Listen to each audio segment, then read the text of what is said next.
Bunga beracun. Bagaimana ditanam, begitulah dituai. Setiap orang akan menerima konsekuensi dari apa yang ia perbuat. Itulah peribahasa yang cocok untuk sosok Heru.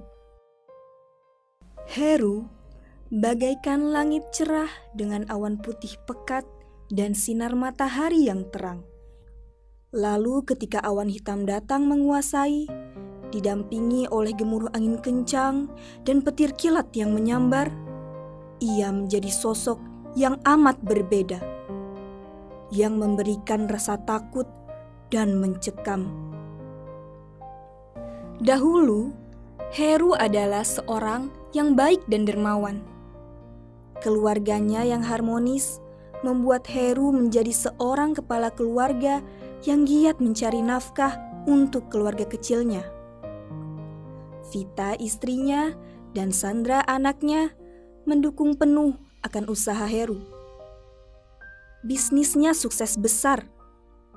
Walau begitu, Heru tak sungkan untuk bersedekah dengan rutin. Sampai akhirnya, ujian dari Allah itu datang untuk menguji keimanan Heru. Bisnisnya bangkrut dan sebagian besar karyawannya meninggalkannya. Semenjak hari itu, hidup Heru menjadi tak karuan. Ya ampun, aku harus gimana ini? Istighfar, Mas. Serahkan semuanya sama Allah.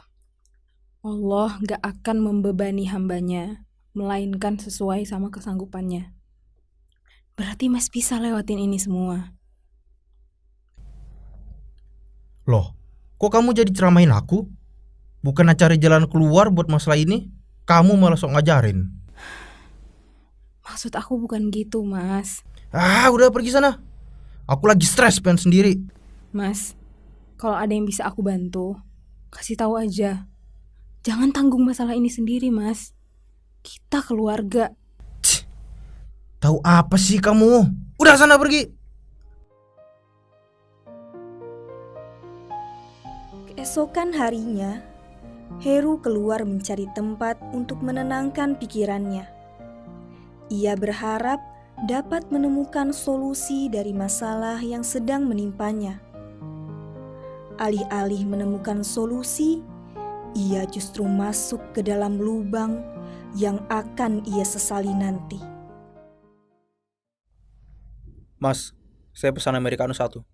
Oke pak, ditunggu ya. Woi, lu Heru kan? Angkatan 56? Romi ya?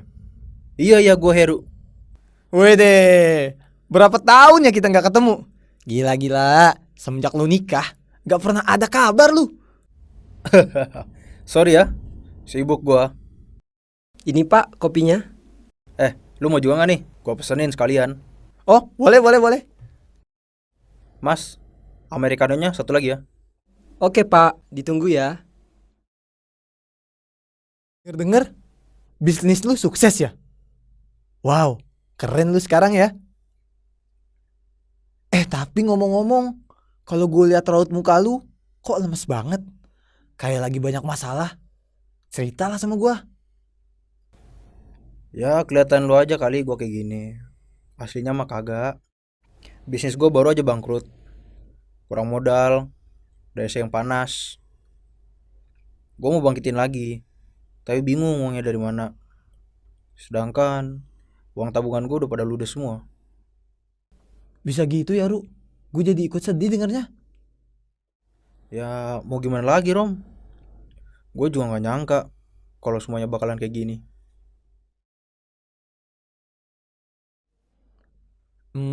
Gini, Ru. Gue bisa bantu. Tapi gue gak bisa bantu banyak. Gimana? Enggak, Rom. Enggak usah. Gue juga gak mau ngerepotin lo. Ya kali. Temen gue lagi susah, gue biarin aja. Ya enggak lah.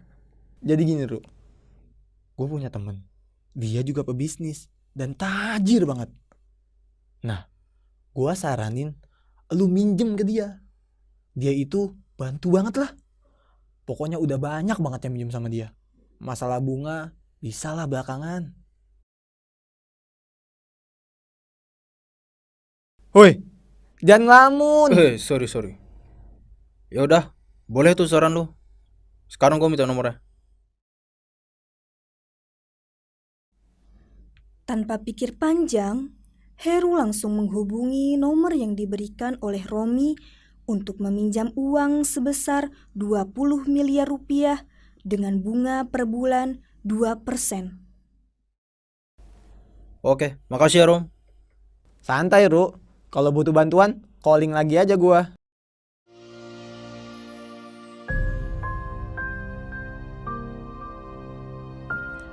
Heru akhirnya berhasil meminjam kepada rentenir tersebut.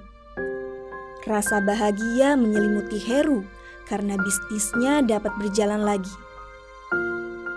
Beberapa bulan kemudian, usaha yang sebelumnya bangkrut kini sudah berjalan seperti semula. Heru dan keluarga sangat bersyukur karena mereka telah mampu melewati masalah tersebut. Akan tetapi, semenjak itu, Heru berubah menjadi sangat berbeda. Ia lebih sering marah-marah, menghamburkan uang untuk keperluan yang tidak bermanfaat, serta tak lagi peduli dengan keluarganya. Sehingga Vita sebagai istrinya pun bertanya-tanya, apa yang telah dilakukan oleh suaminya.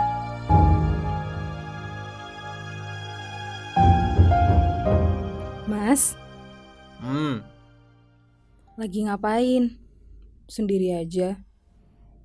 Oh ini, lagi kontakan sama teman-teman bisnis. Oh gitu. Mas, kapan nih ada waktu buat kita? Akhir-akhir ini Mas jarang banget quality time sama kita. Bahkan pulang ke rumah aja jarang. Namanya juga orang kerja, mana bisa santai-santai. Aku gak mau kejadian lalu tuh terulang lagi. Lagian ada apa sih? Banyak buat nanya. Ya, aku wajar dong nanya ke kamu. Kan aku istri kamu, Mas. Kamu sekarang berubah. Kita kangen tahu masa-masa dulu, pas kita ngumpul dan jalan-jalan bareng. Semua itu kan butuh uang. Kalau mau jalan-jalan gitu tuh butuh uang. Udahlah, kamu jangan banyak ngomong. Aku pusing. Mending urusin tuh anak kamu. Kok kamu gitu sih, Mas? Udahlah, ganggu aja. Astagfirullah. Kenapa sikap Papa jadi berubah sekarang? Maksudnya apa, Pak? Kamu anak kecil jangan ikut-ikutan. Ikut campur urusan orang. Urus tuh mama kamu.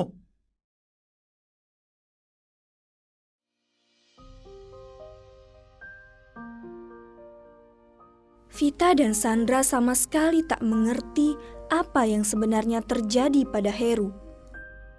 Mereka tak menyangka Heru yang dulunya baik dan dermawan kini menjadi seorang yang pemarah dan apatis. Mereka hanya bisa pasrah dan berdoa. Hari demi hari kehidupan Heru semakin tak karuan.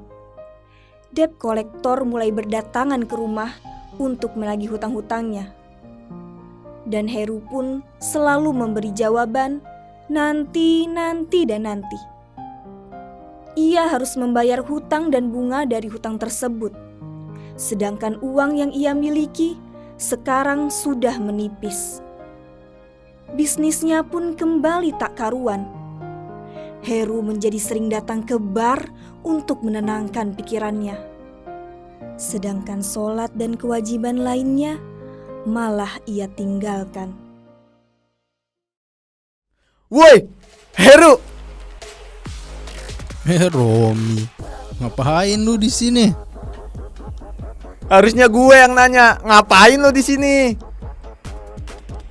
Ya, gue emang jadi suka kesini sih, buat ngilangin stres aja. Biasa. Di sini banyak hiburan. Gak nyangka gue, Ru. Iya, gimana sama masalah lu yang waktu itu? Udah beres? Lu pakai cara nanya lagi, Rom. Woi, ayolah cerita. Pelit amat lu sama gue. Gimana ya? Waktu itu usaha gue udah sempet bangkit. Tapi karena gue sering buang-buang duit buat yang gak guna, usaha gue ya gitulah. Paham kan, lu ngerti? Gila Rom, stres banget gue. Mana gue jadi dikejar-kejar debt collector. Rasanya pengen mati. Gile. Nyebut bro, nyebut. Sabar. Nih, minum.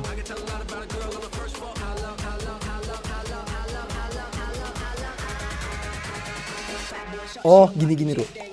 Tapi gue boleh saranin lagi kan? Apalagi Rom? Coba lu pinjem duit lagi buat nutup hutang-hutang lu itu. Gue kesian lihat lu harus dikejar-kejar debt collector. Minjem lagi Rom? Iya Ru. Ya mau gimana lagi? Daripada lu dikejar-kejar terus, mending lu minjem dulu buat nutup utang-utang lu. Terus baru deh lu pikirin gimana cara ngelunasinnya. Iya juga sih. Nah, iya kan? By the way, ini beda orang lagi.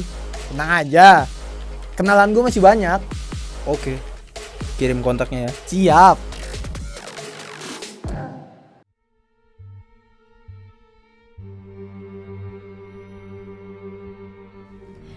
Heru benar-benar kacau. Ia tak lagi dapat membedakan mana yang baik dan mana yang buruk. Hatinya telah tertutup. Heru pun menghabiskan malam itu di bar sampai subuh.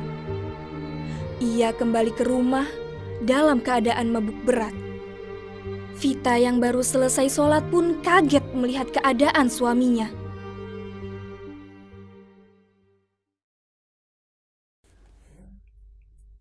Astagfirullah mas, dari mana aja? Kenapa jam segini baru pulang? Mas, jawab. Berisik kamu. Aku capek mau tidur. Astagfirullah, kok kamu bawa alkohol? Kamu mabuk ya mas? Mas, dosa mas. Kenapa kamu ngelakuin itu? Mas taubat. Astagfirullah ya Allah. Astagfirullah. Alah, pergi kamu. Gak usah nyeramain aku. Yang aku butuh sekarang itu uang, bukan ceramah kamu. Ya Allah mas.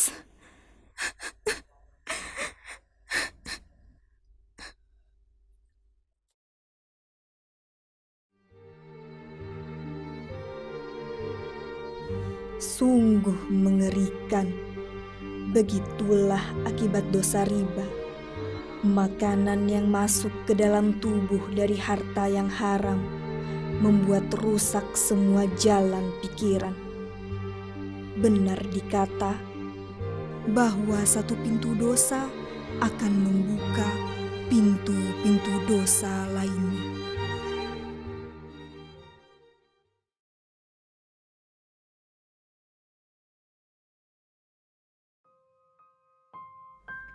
Keesokan harinya, Heru menghubungi nomor yang diberikan Romi untuk kembali meminjam uang.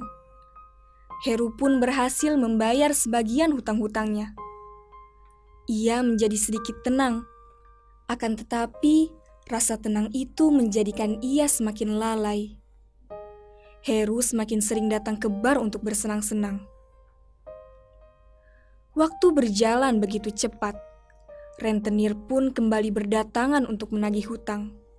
Tak hanya menagih, kali ini mereka pun mengancamnya.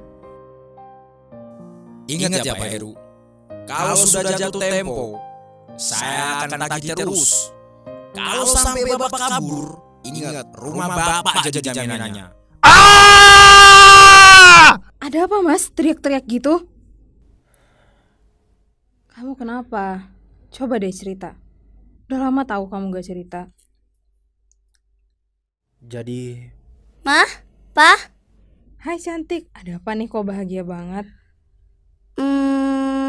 besok kan ulang tahun aku. Gimana kalau kita pergi jalan-jalan? Oh iya ya, hampir aja mama lupa. Emangnya kamu mau kemana? Kemana aja, Mah? Pak, yang penting kita keluar bareng. Papa bisa kan? gak bisa. Papa sibuk. kamu pergi aja tuh berdua sama mama kamu. Ayolah, Pa. Sekali ini aja turutin kemauan aku. Ya, Pa? Ayo yuk, Pa. Udah lama juga kan. Kalian berisik banget sih. Papa lagi pusing. Gak usah ganggu papa. Mah, Papa kenapa sih?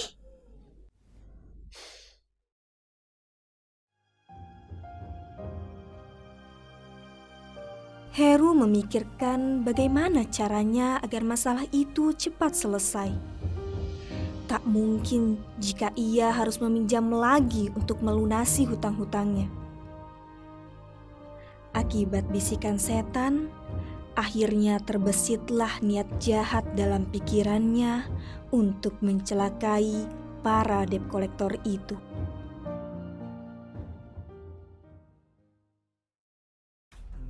Permisi mbah. Mbah, saya mau minta tolong. Saya... Stop, saya sudah tahu. Mana fotonya?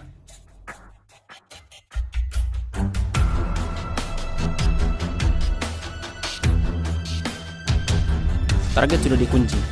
Saya minta kamu malam ini lemparkan ke rumahnya. Malam ini juga. Baik mbah, akan saya lakukan. Mbah, ini uangnya. Gak usah. Bayar pakai money aja. Mudah, aman, praktis, bebas bunga. Dengan cashback 20%, no tipu-tipu. Oh, iya. Baik.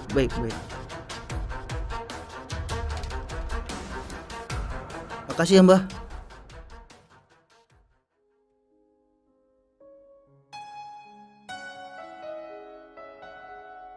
Selama perjalanan pulang, ia terus memikirkan apakah ia harus melakukannya atau tidak. Secercah iman yang tersisa di dalam hatinya membuat ia tak sampai hati untuk menyelakai para rentenir itu. Tapi pikirannya terlanjur berantakan. Hatinya pun tak karuan. Akhirnya ia mengambil jalan yang ia anggap akan menyelesaikan semua masalahnya. Ya Allah, ampunilah segala dosa suami hamba ya Allah. Kembalikan ia ke jalanmu yang lurus. Jauhkanlah ia dari segala macam maksiat dan dosa ya Allah.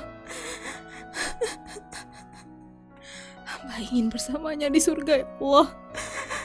Hamba ingin bersamanya di surga. Bersihkanlah kami dari segala macam yang haram. Wafatkanlah kami dalam keadaan husnul khotimah. Kabulkanlah doa hamba ya Allah. Kabulkanlah ya Allah. Amin.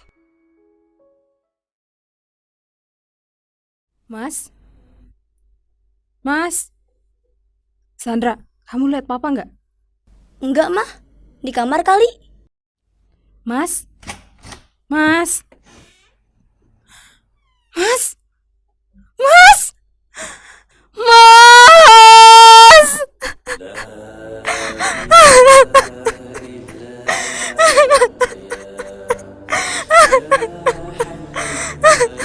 Inna lillahi wa inna ilaihi raji'un.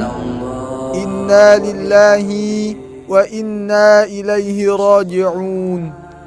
Telah berpulang ke rahmatullah Bapak Heru bin Prasetyo, beralamat di Jalan Tunggal nomor 24 RT 18 RW 1.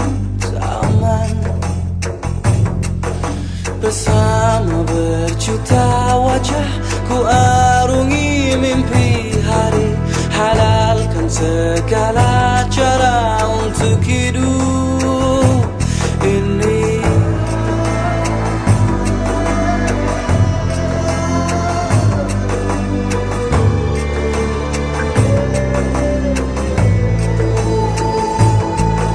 Nafsu jiwa yang membuncah menutupi mataku, seperti terlupa bahwa nafas kan terhenti.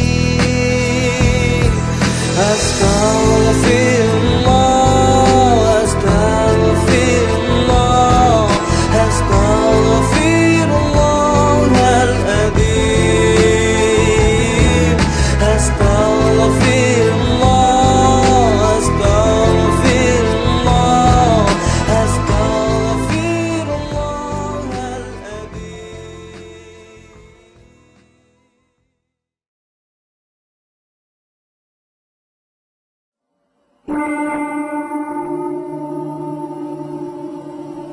Wahai anak Adam, waktumu sudah habis. Kini saatnya kamu kembali. Mandra buka! Tolong! Tolong! Ampuni hamba!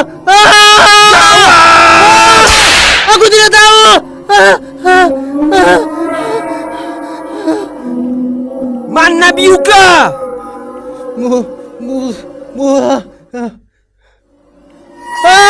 Tolong! Ampuni hamba! Tolong! Jawab! Apa yang pernah kamu lakukan di dunia? Dia dulu dengan tangannya pernah meminjam uang-uang riba yang haram dari para rentenir. Dia dulu dengan tangannya pernah memberi uang kepada dukun untuk kesuksesannya. Dia dulu dengan tangannya pernah menafkahi keluarganya dengan uang yang haram. Dan dia gunakan tangannya untuk membunuh dirinya. Dulu dia gunakan mulutnya untuk meminjam uang-uang riba. Dulu dia gunakan mulutnya untuk menipu orang-orang, untuk meraup keuntungan. Dan dengan mulutnya juga, ia meminum racun untuk membunuh dirinya sendiri. Dia dulu dengan kakinya pernah mendatangi tempat yang haram untuk meminjam uang riba. Dia dengan kakinya pernah melangkah ke tempat-tempat maksiat. Dia juga dengan kakinya pernah melangkah untuk meminta bantuan kepada selain Tuhannya. Dasar kau manusia pembangkang! Lemparkan dia ke dasar bumi! Ampuni hamba!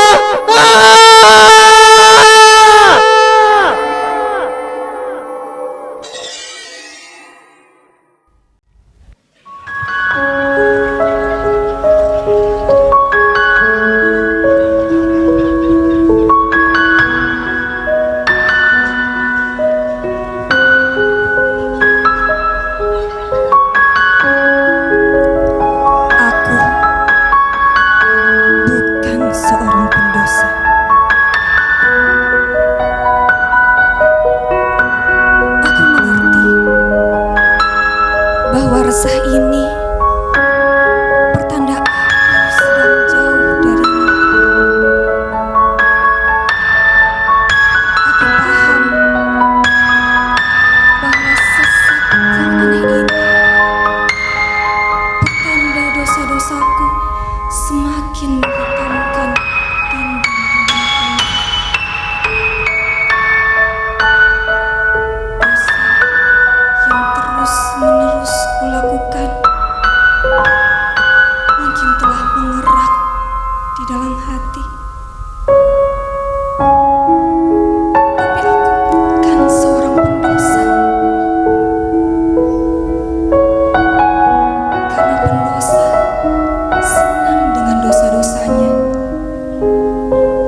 untuk semakin takut kepadamu.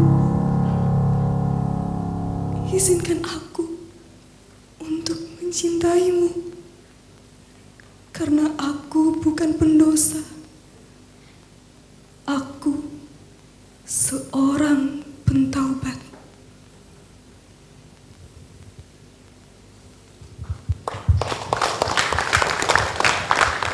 Tepuk tangannya untuk adik-adik kita, yaitu sumbangan dari Sekolah Tinggi Ilmu Dakwah Al-Hikmah.